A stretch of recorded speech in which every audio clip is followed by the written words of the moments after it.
You are listening to Frog Talk, presented by Black Ribbon.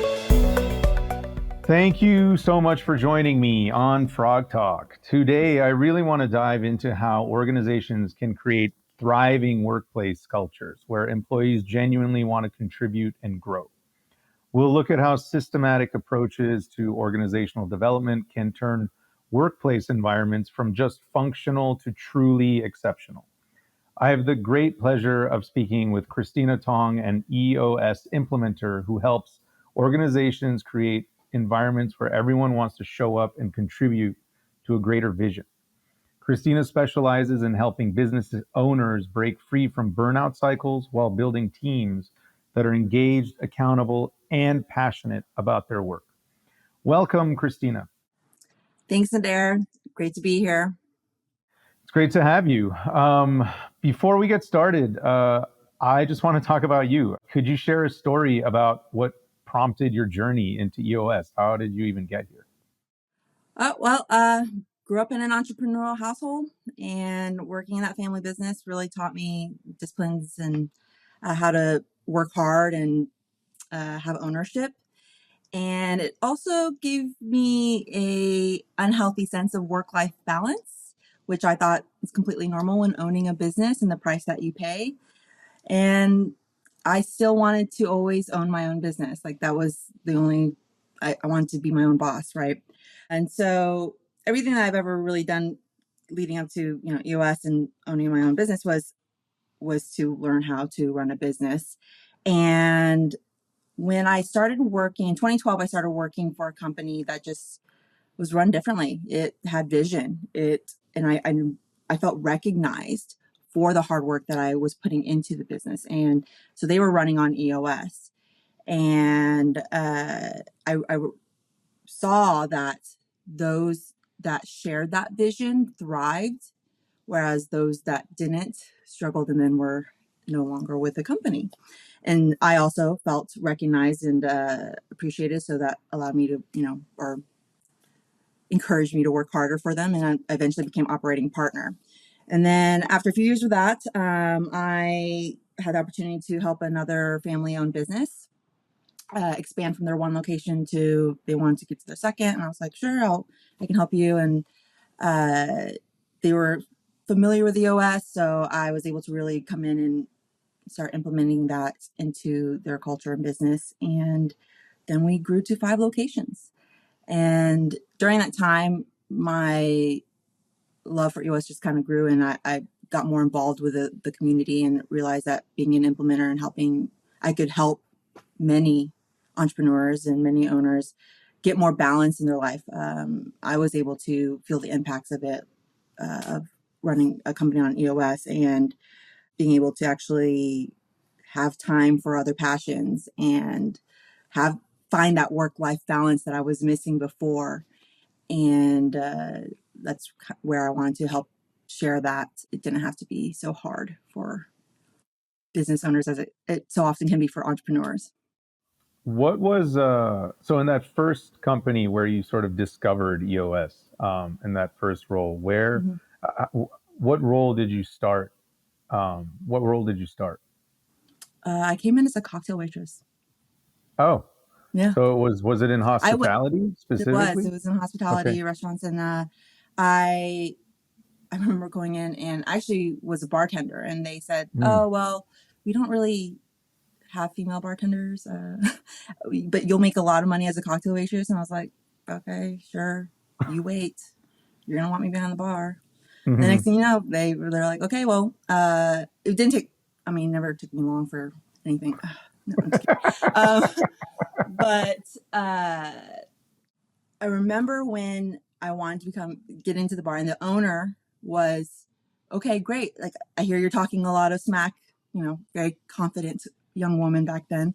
And he said, well, great. What are our core values? And the owner asking the core values. And I hadn't really been, other than taking the test and the orientation and studying for that, didn't really remember them.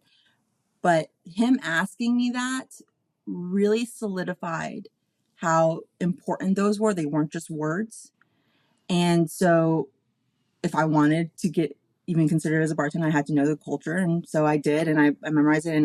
And as I became bartender, then trainer, and then manager and events manager, and then eventually operating partner, what helped with me training other people was me solidifying the core values and the culture and sharing that. And then how the culture was able to really take hold. We were able to find better people, great people that actually share the vision. And yeah, it was night and day. Before that, it was a bit of a struggle. I find that fascinating. So were you able to recite the core values Yes, when he asked you? I still can.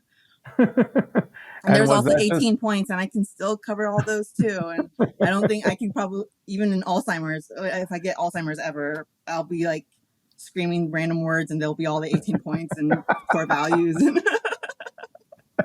yes. so? That's funny. Do you? Is that because you just happen to gravitate towards that kind of mindset, or is that because it was drilled into your mindset? Was it trained over time? I'm a bit of a suck up. Yeah. And so I wanted to stand out. And I was like, okay, if this is important, I can make it important. And I just wanted to know. And then, as the more you say something, the more you believe something, and they were characteristics that I believed in: being competitive, being self-competitive about yourself, not just for other people, or to break down your team by any means, but just to always push yourself more and to have high standards and to be hospitable. I love helping people. That's why I love EOS, and that's why it was a really great fit, because core values for EOS is to help first. And it's always helping others has been always actually a really selfish thing for me, is because it makes me feel really good. And so lifetime learning, always wanting to learn. And so all those things really, I gravitated towards them and I believed in them, especially the more you say them and the more that if you're believing in it and you're acting in those ways, then the people you want around you, you want them to also share that belief. And you don't want anyone weighing you down. If someone's not any of those things, it tends to be a weight on you and you're not performing to your best. It was easy to be able to start weeding people out that way. When EOS was introduced to you, I mean, was it introduced to you, or did you sort of figure out that that's what the company was run on? How did that come to light? It was introduced where I read the book Traction. Anyone that was to get into like the leadership meetings had to read the book.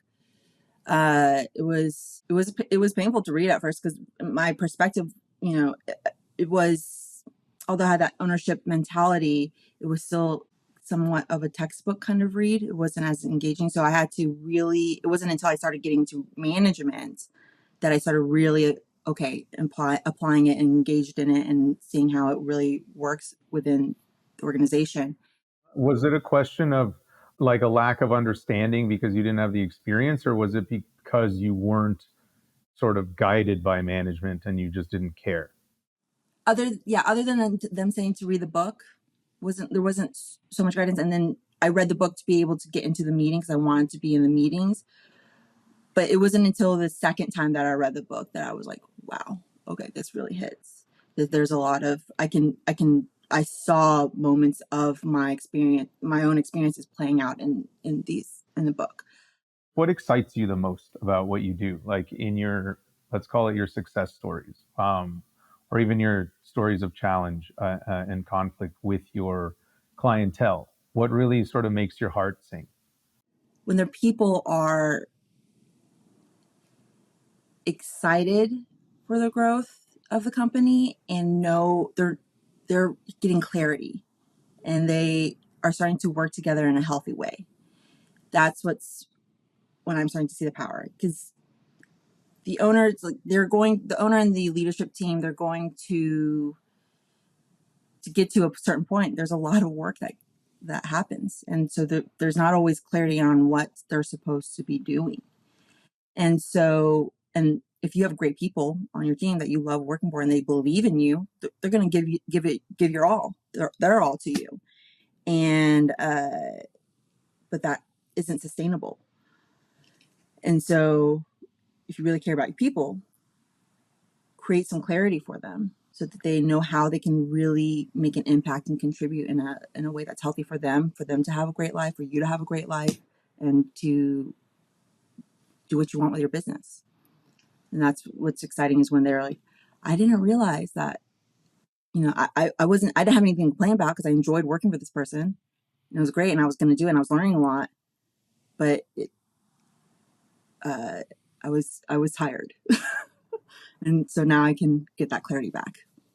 That resonates deeply with me because I was getting goosebumps when you were talking about that, because it's the same for me. That word clarity comes up all the time. And it's always, you're basically, sifting through the clutter. There's all this confusion and uncertainty and disjointedness and frustration, and just we don't know what's happening. We don't know where to go. We thought we did, but there's no clear direction. And there's just this immense collective sigh of relief when they experience that clarity, and it's such a beautiful thing to witness. And it very much is what I'm hearing from you, is like, it's very much a trust the process kind of a thing.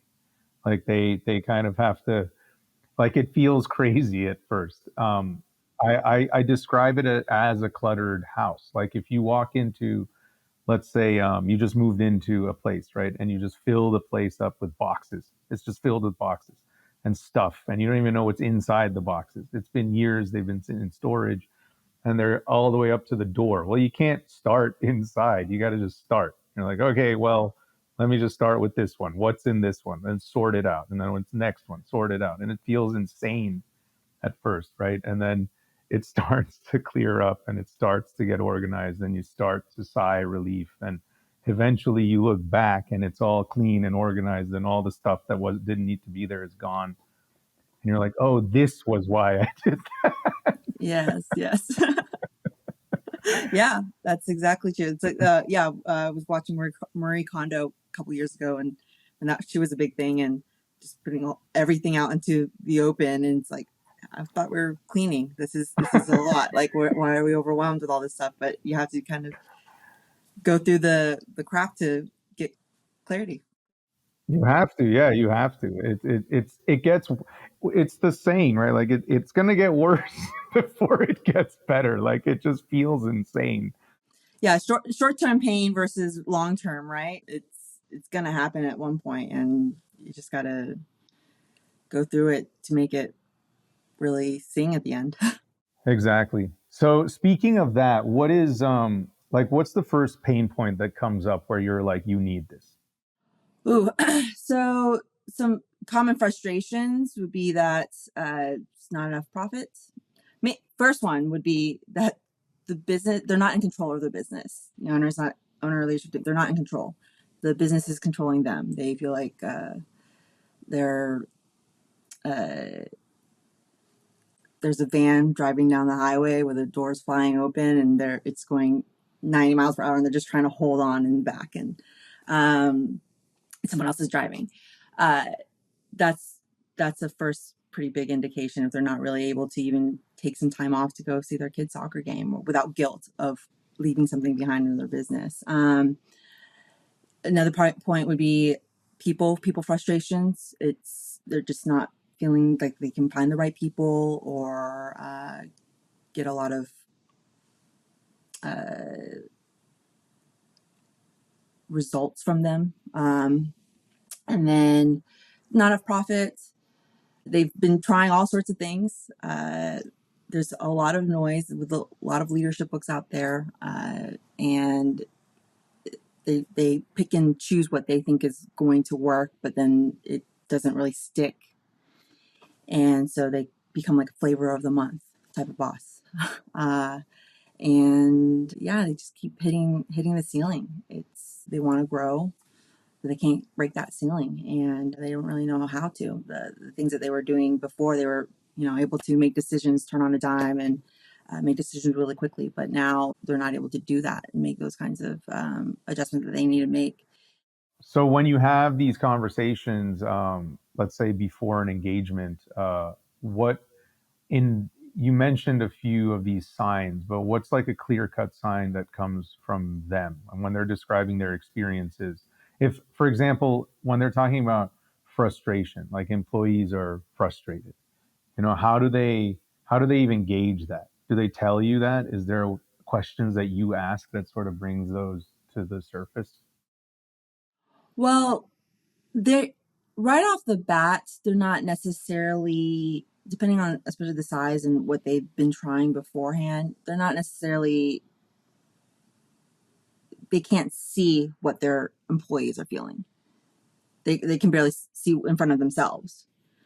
And so what a lot of, it's really just an indication of how much they're working in the business without real being able to set direction for the rest of the company. That is a huge indication for me, in conversations that I've had. Or they're just, usually they'll first say people is like a frustration for them, or they're not able to find people or delegate to the right people, or that's usually the first indication for me. And that, so they're not really seeing the pain points of their people are feeling. They're just seeing their own pain points. The reason I'm digging into this process is because it's similar to the questions and sort of pain points that prompt my engagement with my clients. So I want to and sort of our audience to understand your process a little bit. Um, how does someone even get in front of you? How does that begin? How does that journey begin for your customer? Usually phone conversation, just seeing, just hearing them out, asking some questions about what they are frustrated with, and just to see if they are uh, open enough to something new, and to something that will take some work, but is worth it. And after that, then I get them to do a 90-minute meeting with their team. So I have them ask them to bring their so-called leadership team and just show them what their business could look like at the end of after implementing EOS. And if that's something that resonates with them during that time, though, they're vetting me. I'm vetting them as well. I want to help great leaders become, or good leaders become great leaders. I want them to, I'm not wanting to work for people that are going to manipulate the system or for their own gains, or not understand or appreciate that they're in positions to impact their people and that they have a responsibility for that. And if they don't really understand that, it's not something, not that they can't get there, they could get there. It's just, you can only have so much capacity, right? And if you're bogged down with all the immediate urgent things and stresses, then it's hard to really get there. But there's some really great people that just are so tired and so overwhelmed with everything that they have to do that they don't really have the capacity to be present for their people. And it's not like they don't want to be, it's just capacity. So helping them to try to gain that freedom back so that they can present themselves better for their people. Yeah, that was really well said. They don't have the capacity to be present. I like that. And they don't even realize it, right? Like Right. because they're so busy trying to manage that they don't even realize it. You don't always see how you're playing the game. Yeah, exactly. You don't even realize if you're of your behavior towards potentially your people because again you're just distracted and maybe you want to get things done quickly, maybe you're impatient, maybe you're stressed out about what's actually going on, or to your point, losing money or whatever, and you're like, the last thing I care about right now is manners. What manners? Right. And I mean, I'm saying this because I've done it myself. I've been guilty of that, where Yeah, I've thought that I have a large capacity to be able to really take on all these things and do all these things to get the job done, but really left out the emotional human element out of that. And so that's another point as to why as I was developing and growing my own leadership and becoming obsessed with leadership and reading all the books, and because I mean, I love people. I want to have a positive impact in the world, and but it just didn't connect my own upbringing, and and so some of it, some of it's guilt. I just want to do better now and help other people that don't mean to not have manners and are just stressed out, to be a little bit more self-aware and be a little bit more cognizant of the fact that, they have people that they have to take care of. And it's not just the tasks and the job and getting things done. It's more than that, especially at a management leadership level.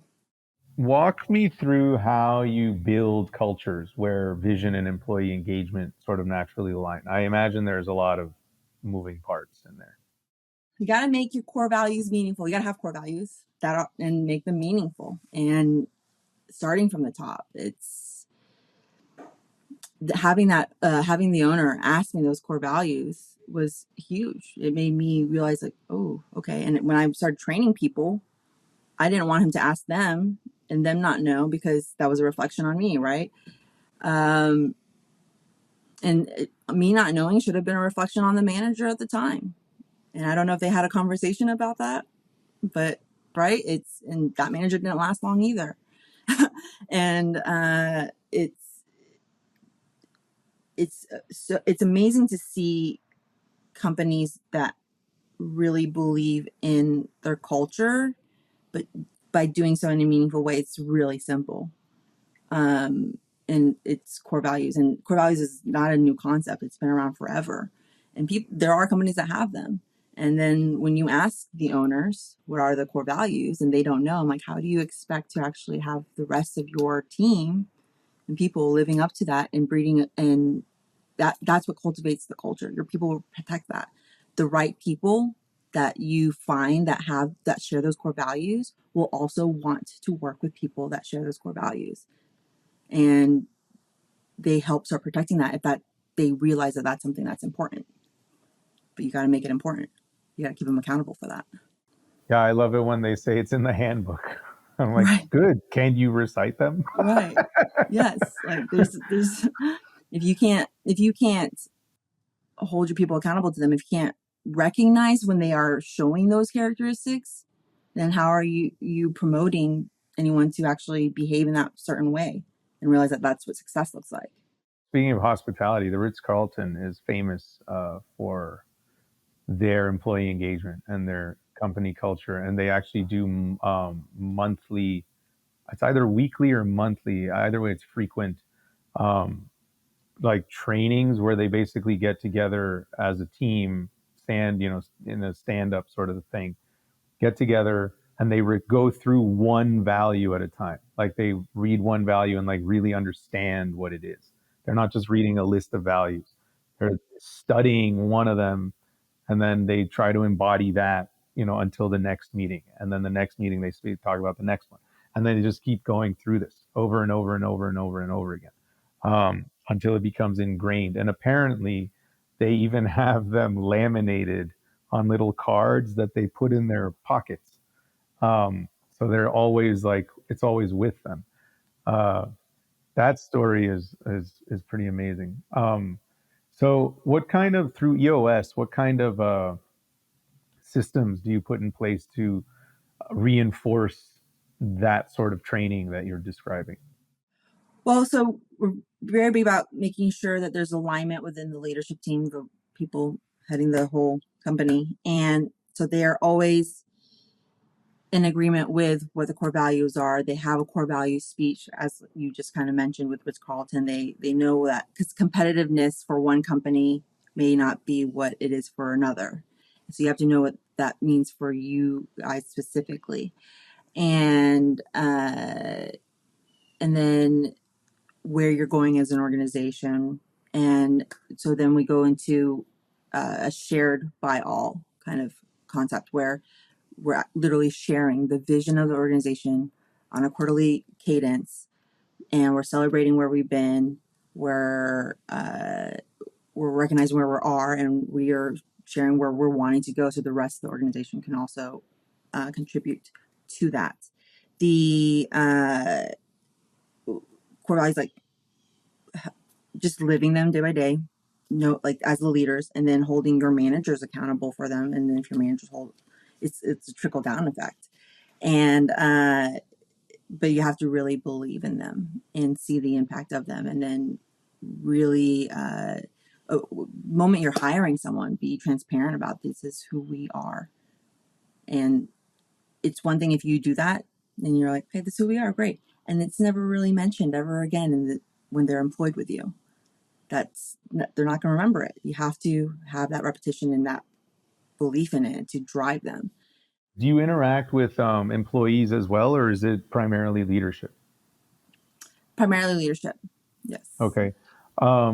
So then in creating these accountability systems that align with the values that you identify and that you craft and so on, how do you help the leadership actually implement that, functionally speaking, like from an operational perspective? How does that manifest? Well, I make sure to ask them, are they asking them questions? So they're either faced with lying to me or not. Like, hopefully they're not going to lie to me. Then we do a state of the company where every quarter we schedule, like as you scheduling your quarterlies and making those non-negotiable, like those are the days, like this is it. You're scheduling the state of the company as well and making sure you're sharing that with the whole team, whether it's through a video or in the room. And there's another tool that we use called People Analyzer that's great to use because it just, as a man, there's two perspectives on this, and you'll only really get it when you use it. I always compare it to as like a hammer. A contractor using a hammer is so different from me using a hammer. I know it's a hammer for a nail, like great. I can maybe pull out the nail. That's another thing I can do with it. Contractor, it's their number one tool. It's so simple, but they're using it for everything, to breaking things, to pulling up rotted wood, to what ways that, or strip screws, even ways I wouldn't even think of. And so the people analyzer is like that, where I can tell when they are actually using it, when we're having people issues. Let's use the people analyzer, and the way that they are talking, if they don't really know how to analyze their people, the ones that their direct reports, using the core values, using get at, want at, capacity, then you're not really managing well if you don't know who your people are. How engaged are you with them if you don't feel comfortable with analyzing them because you just haven't had that much contact with them? Well, they're your direct report. Like, come on. Like, you should have some contact with them. Yeah. So it speaks volumes for both the employee as well as the employer. Right. The leader. And what did you call it? The people analyzer? People analyzer, yes. Is it a proprietary tool, or can anybody use that? Well, so a lot of tools that we have are free online and are available. Not everything. That's why we're here, right? But there's a lot of things, like we're abundance minded. We're here to help.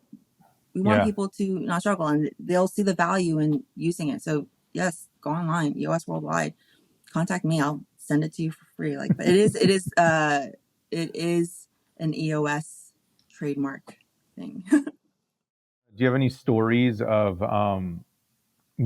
basically cleaning up systems and watching your clients and your customers really experience that sort of clarity that you described in the beginning? Can you give me an example of how your implementation has transformed sort of team dynamics? For EOS, we say that if you don't have a desired product or service in the marketplace, we're not for you. Like, we are for people that have that, that just don't know really how to all the other things within their business. And so I had a client that was really struggling with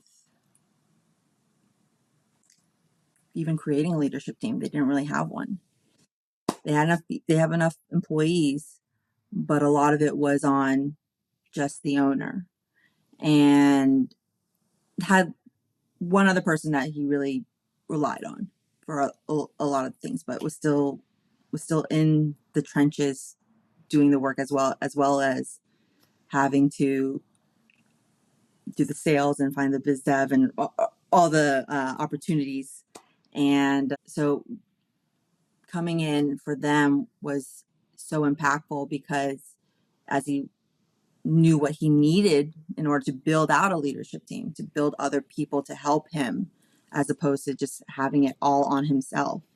And then to where then he could really focus in on where the company and where to take it and how to grow it.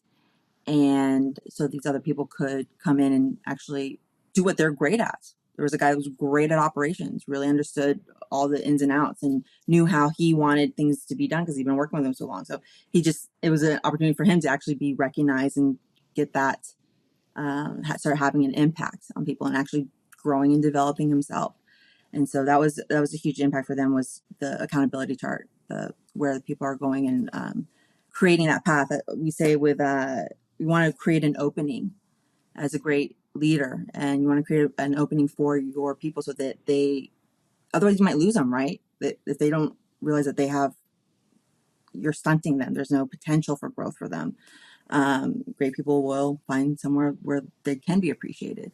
And so when you can really build out like an accountability chart, and as you're growing the company, understanding what it is that your business really needs, and then people seeing that have been with you and like, okay, I can work towards doing that. This is something I think I can do. And then being inspired to actually do that you create loyalty that way, longevity. In creating that sort of autonomy and ownership, instilling that kind of autonomy and ownership within the employee, specifically individually, does that feed into connecting that sort of individual purpose with overall organizational goals? Yes, because if you're sharing your vision, if you're sharing your culture, if you're aligned with that, they're going to want, and if it resonates with the person, they're going to want to stick around. And yes, definitely. In your experience, how do you sustain that? How do you create a system that allows for that kind of connection to consistently happen basically at every touch point? When we're talking about individual purpose and organizational goals, the biggest threat to that kind of sustainability is inconsistency, right? So if you, for example, I know I've worked with customers where the management team underneath the executive team will sometimes feel, ownership. They'll feel encouraged. They'll feel inspired because they have ideas, and then they take it to their managers, and then management is like, yeah, we're going to do this, blah, blah, blah. And then nothing happens.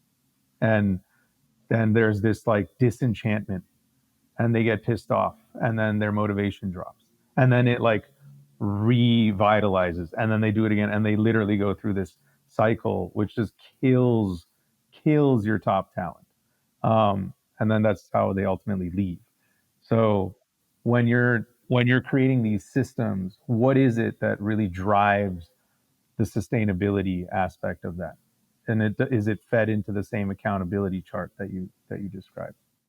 The EOS model, it's a simplified way of viewing your business, and there's key components to it. So it's a checks and balance.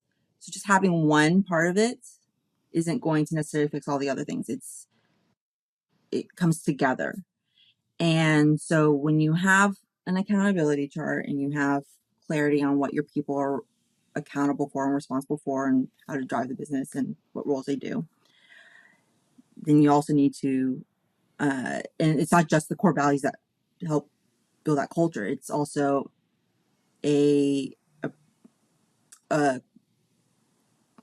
having a space and a place where people can come up and bring issues. And issues are not just bad things. They are also opportunities, ideas that need to be shared.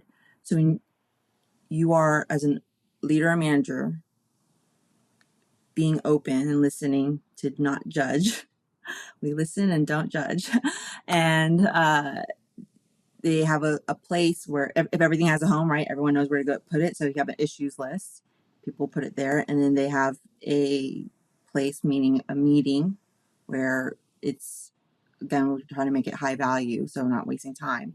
And they want to discuss an issue like that, that's an open place for them to be able to discuss it. And so that's a discipline and practice of, okay, so if you're a manager and that doesn't ever want to hear what your people are saying and you're shutting things down, well, the culture there is no one's going to bring up any issues or bring up any ideas because they're the fear of being rejected or not heard. And you have to create that space and allow them to be able to share what they want to share, and bring those things up, because you might miss out on opportunities that way. That's the difference between being in survival mode versus in growth mode, right? Yeah, and just again back to capacity and being able to really focus in on like what can we really work on. And so when you mention like system and like what is it that you specifically do, it's disciplines and habits. It's using the tools, using the people analyzer once. Okay, cool. Then what? If you don't continue to use it, you're missing out on opportunities of like actually learning something or really utilizing it for your company. If you have a weekly meeting and as the manager of your department and you're the only one doing all the talking, then like you're not allowing, you're not following a structure, right? And the agenda, and there's not that trust. And trust is built through transparency and openness and integrity, and all. There's so many things that really build into trust, but it's also doing what you said you're going to do. And so if you're going to start something, then do it and really master it. Another thing that really pulled me back into EOS was I was, again, reading all the books and reading all the leadership things, and so many concepts and things just kept me going back to EOS. And then every time I pick up that traction book, I was like, oh yeah. Oh yes. Oh my gosh, this. And I was like, it's a simplified approach. I don't need to overcomplicate it. As humans, we tend to overcomplicate things. Like it's easy. We want all the things. And so it was huge for me as someone who tends to overcomplicate, where I was like, I just need to simplify. Yeah. Just rein it in. It works. And if it's not working, then maybe I'm doing something wrong. Maybe it's not that. Yeah. And I came to find out, I was like, oh yeah, it was me. User error. Yeah, it's ironic because it's actually really easy to complicate things. It's very difficult to simplify. It is. It's always like that. It takes very little work to create a mess. Yes. And it's a great leaders can really simplify things. You can really dial it down. And that's why, and business is complicated enough. Yeah. We don't need to add to that. We need to try to figure out what works and just absolutely. move on. That's right.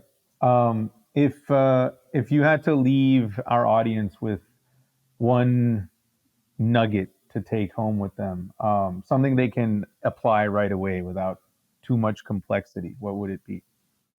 Clarity break. If you haven't taken the time to make the time, you got to take it to make it. Like self-care, self-love, like you have to prioritize.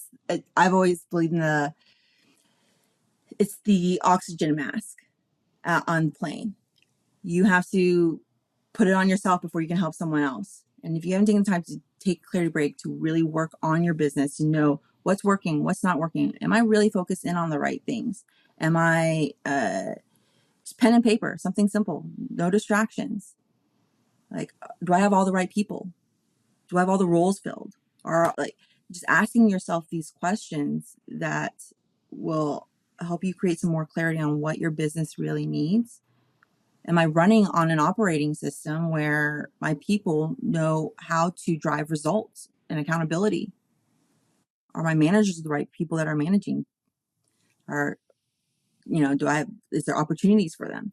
Those kinds of things. I would say take a clarity break, take a moment, self-care, self-love, so you can be more present for your people. That's good advice. Take time for you. 5 minutes, if nothing else. Just see if you can even hear your thoughts. Writing it out is so powerful. Writing out your thoughts and whether you make it a weekly thing, bi-weekly thing.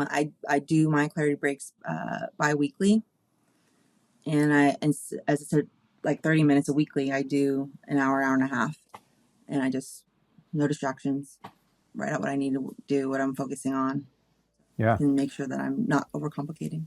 Yeah, absolutely. Thank you so much, Kristina. This was awesome, very enlightening. Tell us how we can get in touch with you and where to find you. Well, Kristina.Toung at EOS Worldwide is my email. Email me is great. And I have a website on the EOS Worldwide. Are you on LinkedIn? Website. Are you active? I'm also on LinkedIn. Yes, of course, LinkedIn. Okay. And yeah, any of that. So fantastic. Well, thanks again. It was a pleasure. Always good to see you. And we'll talk soon.